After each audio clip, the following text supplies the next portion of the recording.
याद रखें, अमेरिकी मुफ्त में कभी किसी को खाना नहीं खिलाते। इसकी कीमत अदा करनी पड़ेगी इस लंच की। पाकिस्तान को अब क्या कीमत अदा करनी पड़ेगी ये भी हम कुछ कह नहीं सकते। इससे पहले कौन सा आर्मी चीफ था, जरा थोड़ा तारीख में जाकर आप देख लें। आजकल मिलिट्री एस्टेब्लिशमेंट के टाउट्स और बाकी लोग जो है वो बड़े छोड़े गए हैं और बड़ी तेजी से प्रोपेगेंडा वो कर रहे हैं और बहुत सारी चीजें ऐसी कह रहे हैं जो जिनका वजूद ही नहीं है। मैं आपको कुछ चीजें भी आपके सामने रखूंगा, आपको पता चल जाएगा। एक तो आप ये देखें कि सदर बराक ओबामा से मुलाकात की थी उस वक्त के पाकिस्तान के army chief general Ashfaq Parvez Kayani ने। यह मुलाकात मार्च 2011 में वाशिंगटन डीसी में हुई थी। तो यह मुलाकात आपको याद होनी चाहिए। आज से 14 साल पहले एक मुलाकात हुई थी और यह एक गैर मामूली मुलाकात समझी जा रही थी।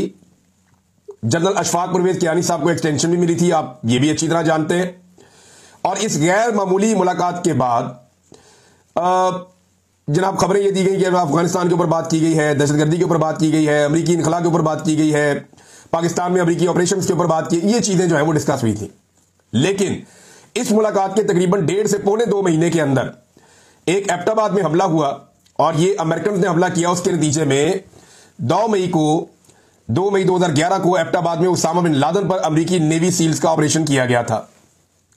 अब आपको समझ आई, यानी उस वक्त जब आर्मी चीफ मिले थे तो उसके बाद बराक ओबामा के हाथ एक ऐसी चीज लग गई थी जिसकी बुनियाद पर वो दोबारा इलेक्शन लड़ा और दोबारा इलेक्शन जीत गया।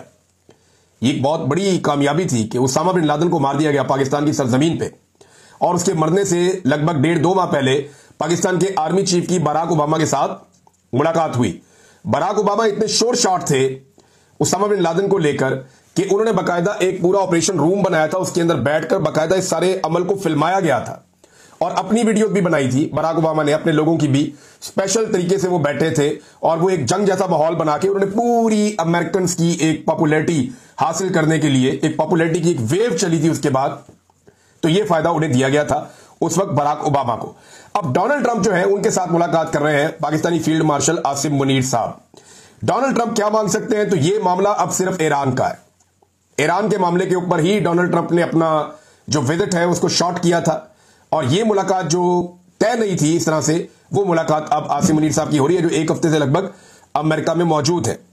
इस मुलाकात में जो अमेरिका मांगने जा रहा है, जो मेरे सोर्सेज हैं उनके मुताबिक, वो पाकिस्तान से इंटेलिजेंस शेयरिंग मांग सकता है ईरान में, क्योंकि अमेरिका की ख्वाहिश है कि ईरान में अब रजीम चेंज कर दिया जाए।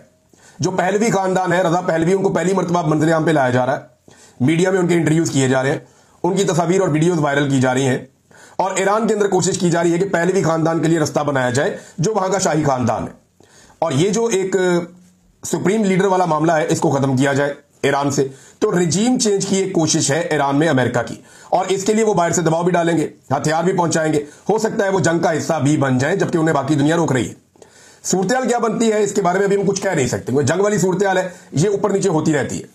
लेकिन पाकिस्तानियों की बदकिस्मती है और पाकिस्तान के जो मौजूदा एस्टेब्लिशमेंट है या जो मौजूदा हुकूमत है, रिजीम है, उसकी खुशकिस्मती है कि जियो पोलिटिकल सिचुएशन ऐसी बन गई है कि वो डोनाल्ड ट्रंप जिससे उम्मीद की जा रही थी और वो बातें कर रहे थे, दावे कर रहे थे, डोनाल्ड ट्रंप के लोग खुद बैठकर, डोनाल्ड ट्रंप के करीबी लोग खुद बैठकर ओवरसीज पाकिस्तानियों को ये बता रहे थे कि अब हम टेलीफोन कॉल कर रहे हैं, अब हम पाकिस्तान को ये पैगाम दे रहे हैं, अब हमने पाकिस्तान को ये पैगाम दे दिया है।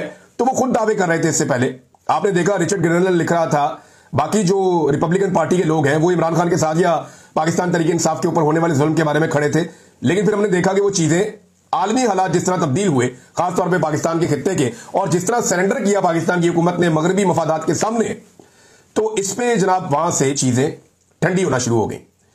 तो वो सारे मामला किसी और तरफ चले गए और अब ईरान का मामला एक ब्लेसिंग इन डिस्गाइज है पाकिस्तानी एस्टेब्लिशमेंट के लिए और एक बदकिस्मती है पाकिस्तानी अवाम के लिए कि एक मरतबा फिर बंद कमरों में वो फैसले होने जा रहे हैं जो पाकिस्तानी अवाम की मंशा और मर्जी के खिलाफ होंगे।